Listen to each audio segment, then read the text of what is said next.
تو وہ ناپسندگی کا نتیجہ یہ ہوتا ہے کہ پھر اگلے پوری زندگی جو ہے اس بیچاری کے لیے ایک مشکل کے اندر جو ہے وہ گزرتی ہے. صحیح. تو لہٰذا جو ہے وہ اس چیز کو والدین کو چاہیے کہ بالکل پیش نظر بھی رکھیں. اور بہرحال جو ہے وہ شرعی اعتبار سے جو اجازت بالغہ عورت کی اجازت ضروری ہے تو وہ بالکل جو ہے وہ اولیاء کو جو ہے وہ اس کی اجازت لینی چاہیے. اب اس کے اندر جو ایک اور چیز ہوتی ہے کہ اجازت کس طرح لی جائے. تو فقہ کے اندر قاعدہ بیان کیا جاتا ہے کہ جناب جو ہے وہ باکرہ یعنی کنواری عورت کی خاموشی جو ہے وہ رضامندی ہے جب اس سے نکاح کے بارے میں پوچھا جائے. تو یہ بھی اس وقت ہے جب کہ نکاح کا یہ پوچھنے والا اس کا ولی ہو یعنی باپ ہو یا بھائی ہو. عام طور پہ ہمارے ہاں کئی دفعہ ہوتا ہے کہ وہ جو پوچھنے کے لیے جاتے ہیں نا وہ جو وکیل ہم بنا کر بھیجتے ہیں وہ کبھی پھپھا ہوتے ہیں یا خالو ہوتے ہیں یا کوئی اور فرد ہوتے ہیں بہنوئی ہوتے ہیں. تو اولاً تو پردہ بھی ضروری ہے. دوسرا یہ کہ پھر ایسی صورت کے اندر خاموشی کافی نہیں ہوگی. اب بہرحال جو ہے وہ اس کو زبان سے ہی اجازت یا اقرار جو ہے وہ کرنا ہوگا کہ بھئی میں جو ہے وہ اجازت دیتی ہوں کہ فلاں سے میرا نکاح پڑھا دیا جائے. عموماً یہ تو پورا کہہ دیا جاتا ہے, آگے سے اس کے یہی کہنا ہوتا ہے کہ ہاں اجازت ہے یا اس طرح کے الفاظ قبول ہے. تو وہ الفاظ جو ہے وہ کہلوائے جائیں. بہرحال اس سے پہلے جو ہے وہ یہ چاہیے کہ والدین کو کہ اپنی بیٹیوں کی رضامندی لازمی جو ہے وہ حاصل کریں اور ان کی خوشی کے مطابق ہی جو ہے وہ نکاح کریں. اچھا مفتی صاحب ایک میسیج بھی آیا ہوا ہے, کہہ رہے ہیں کہ مفتی صاحب سے سوال ہے, شادی میں دودھ پلانے والی ایک رسم ہوتی ہے, اس کا شریعت میں یعنی شرعی اعتبار سے اس کا کیا حکم ہے؟ شادی میں رسمیں تو خیر بہت ساری ہوتی ہیں. دودھ پلائی کی رسم بھی ہوتی ہے, جوتا چھپائی کی بھی ہوتی ہے اور مختلف رسومات ہوتی ہیں. دیکھیے رسومات کا اسلام نے کانسیپٹ جو ہے وہ بڑا واضح جو ہے وہ بیان کر دیا. کوئی بھی رسم جو کہ اسلامی تعلیمات کے خلاف نہیں ہے تو وہ جائز ہے. جی. لیکن اگر کوئی بھی ایسی رسم ہے جس کے اندر اسلامی تعلیمات کی خلاف ورزی ہے, بے پردگی ہے, بے حیائی ہے, مردوں سے جو ہے وہ غیر محرم عورتوں کا جو ہے وہ تعلق ہو رہا ہے, کزنز کا, سالیوں کا, ٹھیک ہے, تو وہ ناجائز جو ہے وہ ہو جائے گی. اسی طریقے سے کئی ایسی رسومات ہیں جس کے اندر پیسہ جو ہے وہ سامنے والے سے حاصل کیا جاتا ہے, تو اس کے اندر بھی اگر تو باہمی رضامندی سے فریقین بخوشی جو ہے وہ اس رسم کے اوپر دیتے ہیں. جیسے انہی رسومات کے اندر بہنوں کی بھی کچھ رسمیں ہوتی ہیں کہ بھئی وہ جو ہے وہ بھائی کو روک لیتی ہیں کہ بھئی ہمیں جو ہے وہ نیک دیا جائے. تو اب انڈرسٹوڈ سی بات ہے, بھائی جو بہنوں کو نیک دیتے ہیں تو وہ خوشی سے ہی دیتے ہیں, وہ کوئی زور زبردستی کی اس میں نہیں دے رہے ہوتے. جی. تو اسی طرح بقیہ دیگر جگہوں کے اوپر بھی اگر اس طور پر دیا جانے والا اماؤنٹ ہے یا پہلے سے طے کر لیا ہے جی تو ٹھیک ہے. اور اگر ایسا ہے کہ وہ سامنے والا اس وقت جو ہے وہ مجبوراً جو ہے وہ دے رہا ہے, اپنی جان چھڑانے کے لیے جو ہے وہ دے رہا ہے, اسے پتہ ہے کہ میں نہیں دوں گا تو میں ذلیل ہو جاؤں گا یا یہ ذلیل مجھے جو ہے وہ کریں گے, تو پھر ایسی صورت کے اندر دینے والے کے لیے تو دینا جائز ہو جائے گا کہ وہ اس وقت مجبور ہے, لیکن سامنے والوں کے حق میں وہ مال لینا رشوت ہوگا جو کہ ناجائز ہو, حرام ہو. جی ایک اور کال لیتے ہیں. اوپر جرسی پہنتے ہیں تو جرسی کو فولڈ کر لیتے ہیں اوپر سے, تو کئی چیزیں ایسی ہیں. شلوار کو بھی تھوڑا اگر فولڈ کر لیتے ہیں تو کیا اس سے نماز ہو جائے گی یا مکروہ ہوگی, یہ بات بتا دیں. جی مفتی صاحب. دیکھیں سردی کے اندر جو ہے وہ مختلف لباس انسان اضافی پہنتا ہے.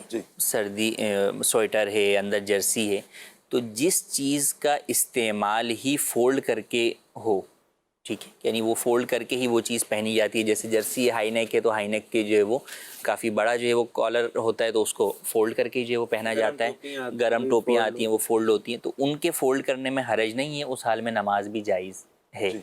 لیکن جو چیزیں فولڈ کر کے نہیں پہنی جاتی جیسے شلوار ہے, تو اب شلوار کو کوئی ادھر سے جو ہے وہ اڑس رہا ہے یا نیچے سے جو ہے وہ پینٹ ہے اس کو فولڈ کر رہا ہے, تو وہ فولڈ کر کے پہنی نہیں جاتی, تو وہ بہرحال بھی جو ہے وہ کف صوب میں آتا ہے, تو اس سے نماز مکروہ تحریمی ہوتی ہے اور ایسی نماز کو لوٹانا واجب ہوتا ہے. ٹھیک ہو گیا. ایک اور کال لیتے ہیں. میرا مفتی صاحب سے سوال ہے کہ اگر شادی ختم کرنا ضروری ہو جائے تو طلاق کا درست طریقہ کیا ہے؟ انشاءاللہ ہم یہ ٹاپک الگ سے بھی مفتی صاحب لیں گے. اگلا ٹاپک نیکسٹ منڈے کو ہم نکاح, خصوصیت کے ساتھ نکاح ہی ٹاپک رکھا ہے, اور اسے آگے انشاءاللہ طلاق کا موضوع بھی اللہ نے چاہا تو انشاءاللہ اس ٹاپک پر بھی ہم سوالات لیں گے انشاءاللہ. دیکھیں دین اسلام کے اندر طلاق کا بھی جو ہے وہ اگرچہ طلاق جو ہے وہ ناپسندیدہ چیز ہے, لیکن فرمایا ابغض الحلال الی اللہ الطلاق, کہ حلال چیزوں میں جو ناپسندیدہ چیز ہے وہ طلاق ہے. تو طلاق مطلقاً حرام نہیں ہے بلکہ اس کی اجازت ہے, البتہ اس کا طریقہ کیا اختیار کرنا چاہیے وہ دین اسلام نے مکمل اس کا پروسیس جو ہے وہ بیان کیا ہے. خلاصتاً میں صرف یہ عرض کرتا ہوں کہ طلاق اگر دینی پڑ جائے, کوئی بھی راستہ نہ ملے, تو ایک طلاق دینی چاہیے. 3 طلاقیں جو ہے وہ ہرگز نہ دیں. کئی لوگ 3 طلاقیں دے کر گھر برباد کر بیٹھتے ہیں اور پھر بعد میں پچھتا رہے ہوتے ہیں. ایک طلاق کا فائدہ یہ ہوتا ہے کہ اولا تو سنت طریقہ ہے, جبکہ اور دیگر شرائط کو بھی پیش نظر رکھا جائے۔ دوسرا فائدہ یہ ہوتا ہے کہ اس کے اندر اگر کل کو جب دونوں کو اپنی غلطی پر پشیمانی اور ندامت ہوتی ہے تو واپسی جو ہے وہ رشتہ جوڑنا جو ہے وہ آسان ہوتا ہے، جبکہ 3 طلاقوں کی صورت کے اندر یہ چیز جو ہے وہ اتنی آسان نہیں رہتی۔ تو لہٰذا اس چیز کو اختیار کریں۔ مزید تفصیل کے لیے آپ دارالفتہ کی ویب سائٹ پر بھی اور دعوت اسلامی کی ویب سائٹ کے اوپر بھی ایک پمفلٹ ہے طلاق دینے کا اسلامی طریقہ، آپ اسے جو ہے وہ ڈاؤن لوڈ کر کے پڑھ سکتے ہیں۔ مزید اس پر انشاءاللہ تفصیلی ڈسکس جو ہے وہ ہم طلاق والے ٹاپک پر کریں گے انشاءاللہ اللہ تعالیٰ مفتی صاحب کو جزائے خیر عطا فرمائے۔ مفتی صاحب سوالات تو بہت سارے ہیں، اللہ اکبر، جزاک اللہ مفتی صاحب کو رخصت کرتے ہیں جی۔ بہت شکریہ مفتی صاحب آپ کا۔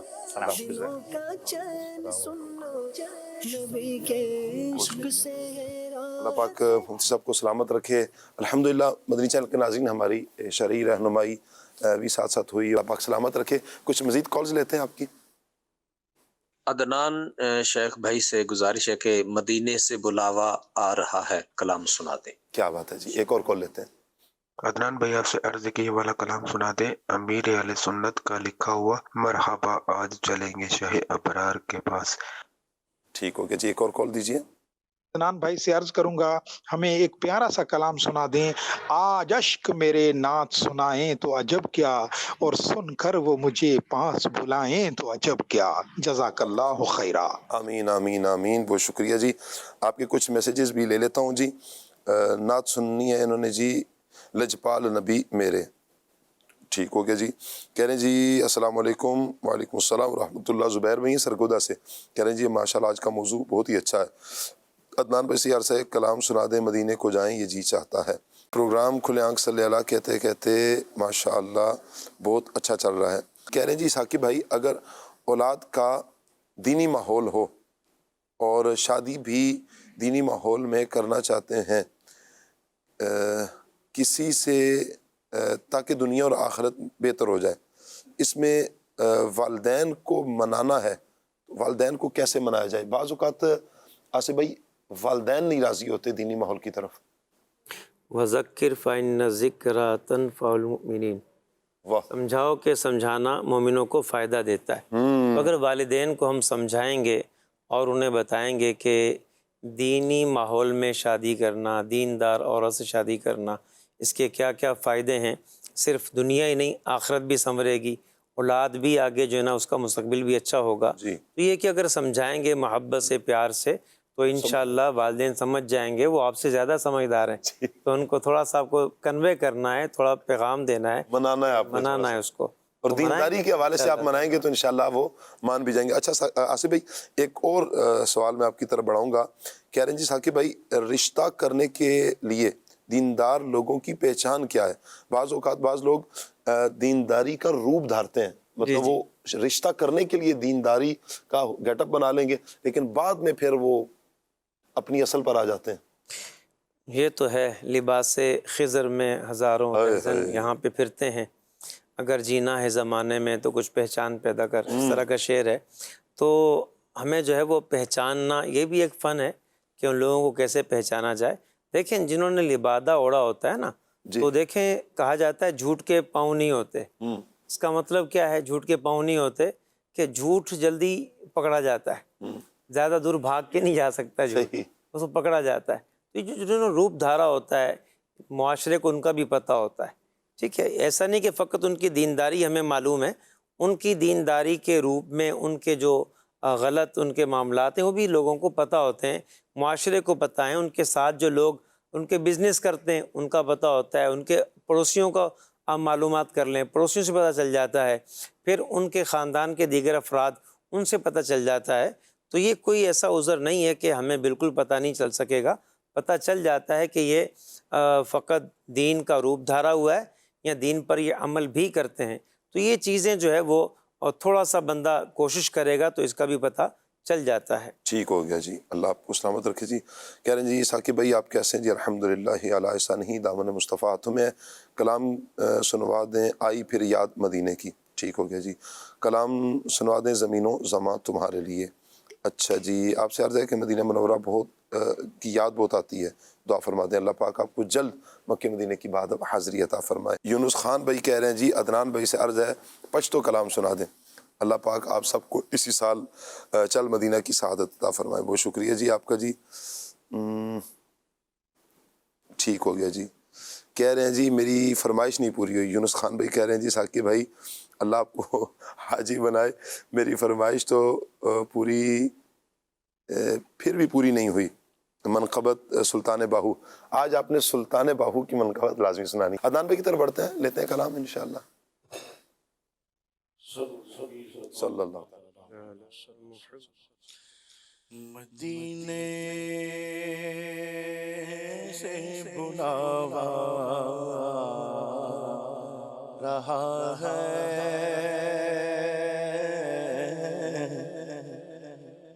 مدینے سے بلاوا رہا ہے, مدینے سے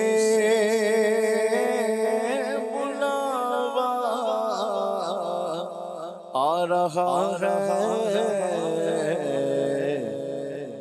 میرا دل مجھ سے پہلے جا رہا ہے, میرا دل مجھ سے پہلے جا رہا ہے, میرا دل مجھ سے پہلے جا رہا ہے, اور یہاں مرضی نہیں چلتی کسی کی, یہاں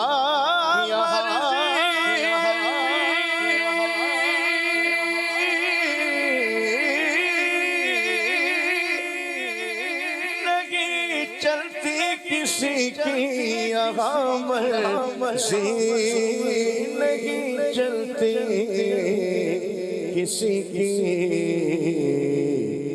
مدینے والا ہے بولوا رہا ہے, مدینے والا ہے بولوا رہا ہے, اور نوازوں کا وہ صدقہ بانٹتے ہیں, نوازوں کا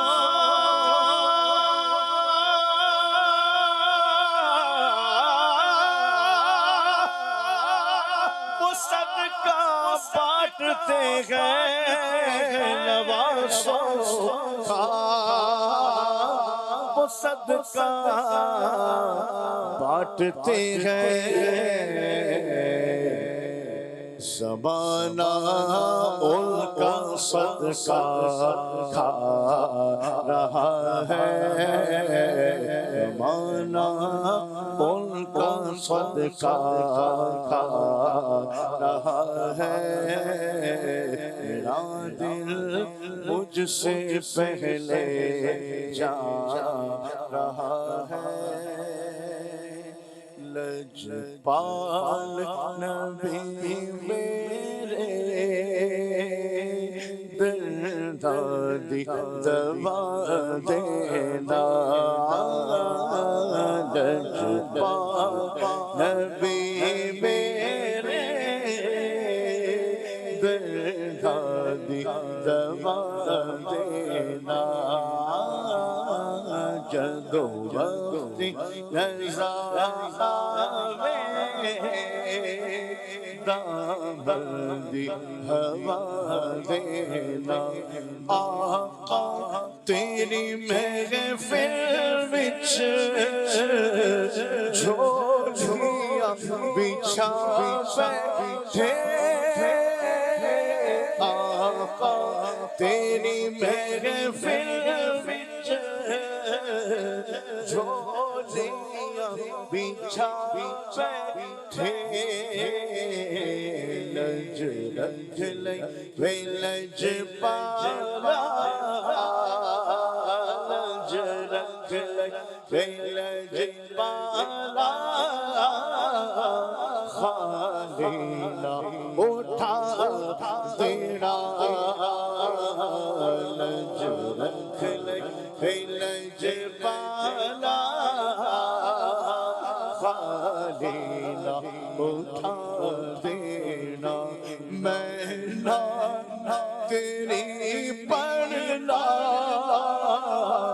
میں ذکر تیرا کرنا کا میں نہ تیری پڑھنا کا میں ذکر تیرا کرنا اس ذکر دی برکت نہ میری قبر بسا دینا لجپا نبی میرے درہادی دبا دینا وہاں کیا جو تو کرم ہے شہ بندگاہ تیرا وہاں کیا جو وہاں کیا جو وہاں کیا جو تو کرم ہے شہ بندگاہ تیرا نہیں سنتا نہیں سنتا نہیں سنتا کہ نہیں مانگنے والا تیرا میں تو نہیں سنتا نہیں سنتا نہیں سنتا نہیں سنتا کہ نہیں مانگنے والا تیرا تیرے ٹکڑوں سے پلے غیر کی ٹھوکر پہ نہ ڈال تیرے ٹکڑوں پہ پلے غیر کی ٹھوکر پہ نہ ڈال جھڑکیاں کیا کہا جو کے صدقہ تیرا جھڑکیاں تھا کہا جو کے صدقہ تیرا الف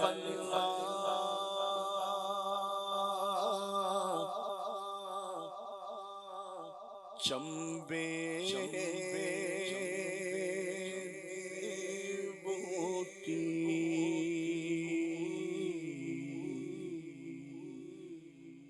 میرے من وچ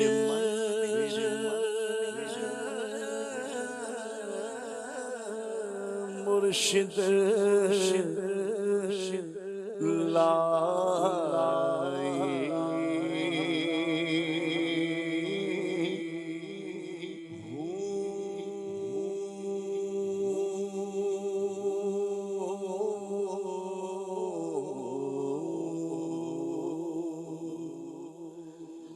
نفیس باردہ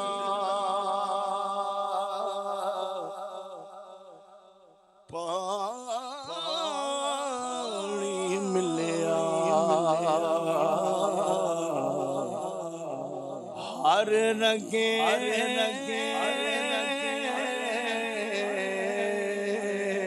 ہر جا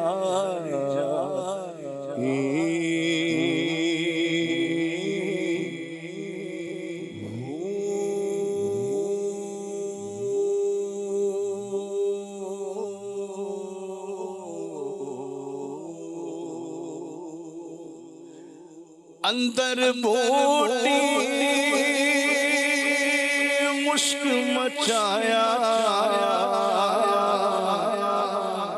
جا پھلا پھلاتے آئے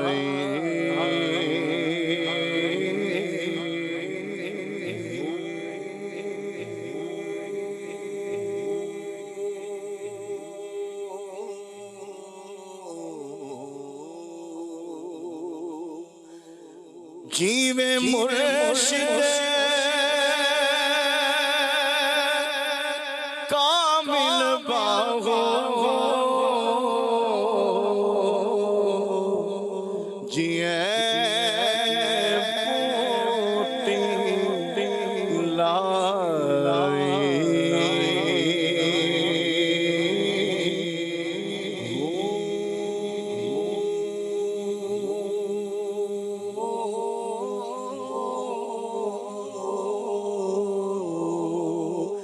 تسبیح پھری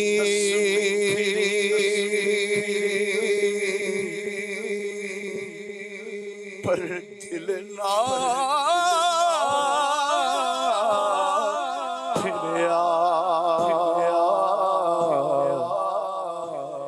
کی لینا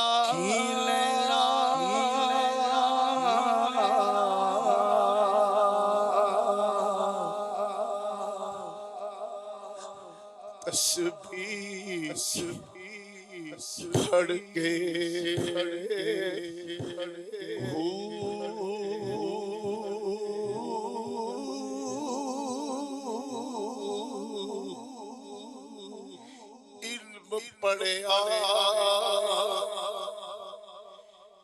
علم پڑھیا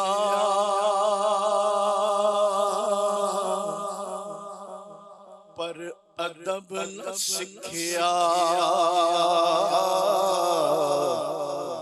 کی لینا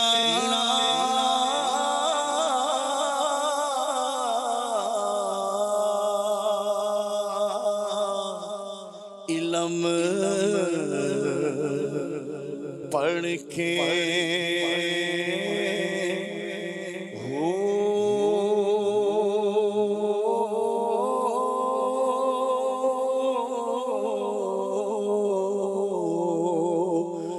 مرشد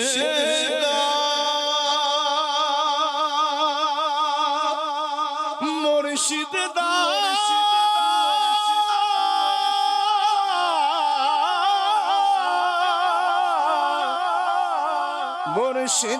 مرشد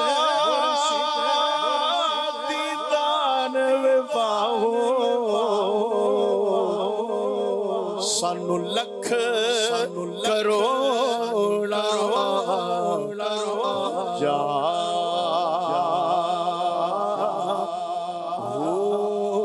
مرشد دیدار وفاہو مرشد دیدار وفاہو مرشد دیدار وفاہو سانو لکھ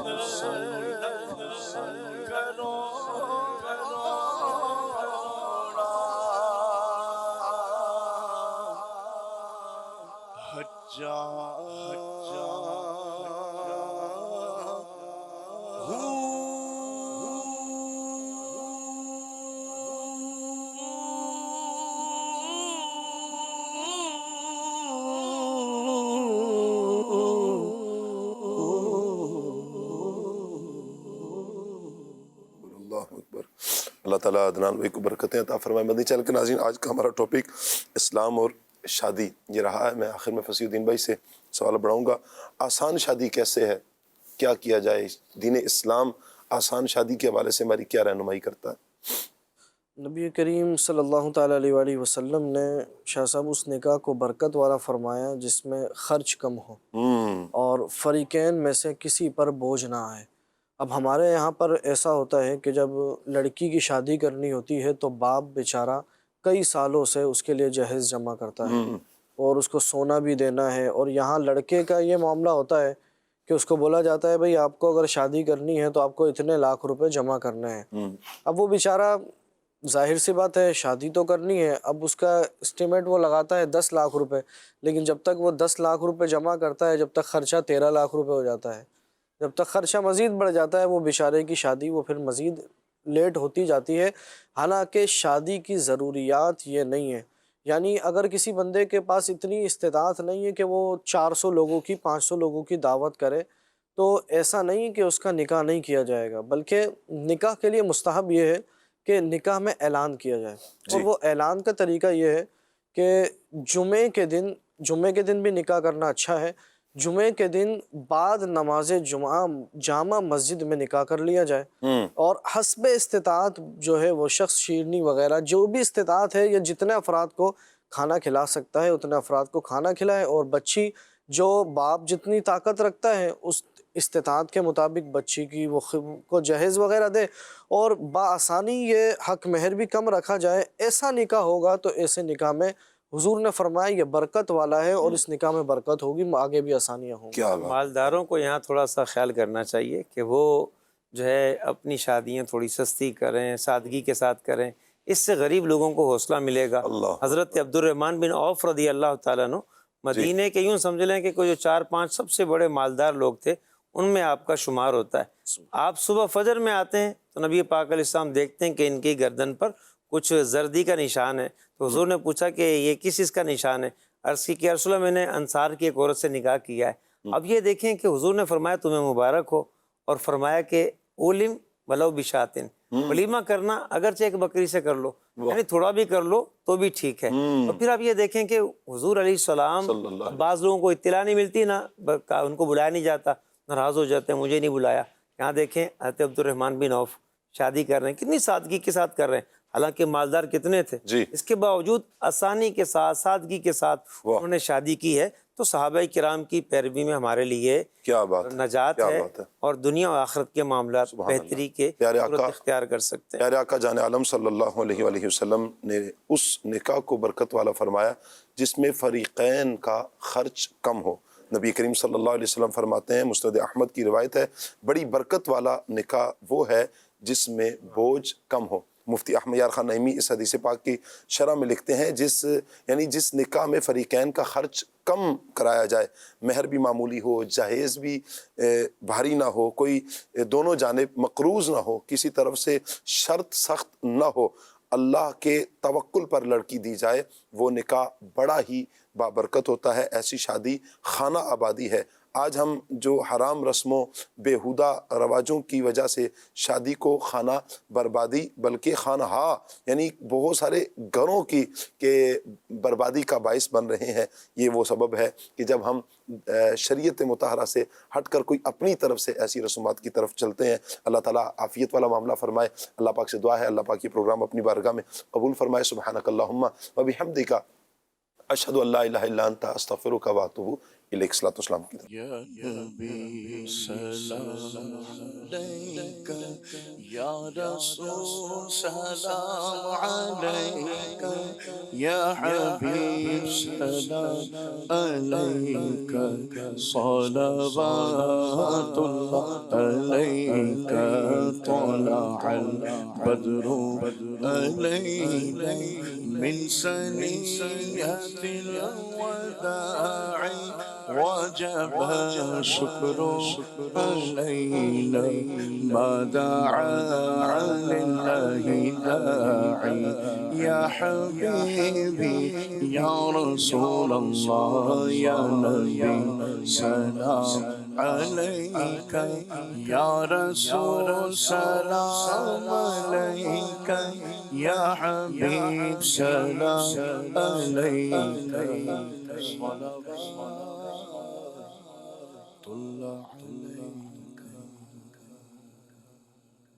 کھلے آنکھ صلی علی کہتے کہتے، کھلے آنکھ صلی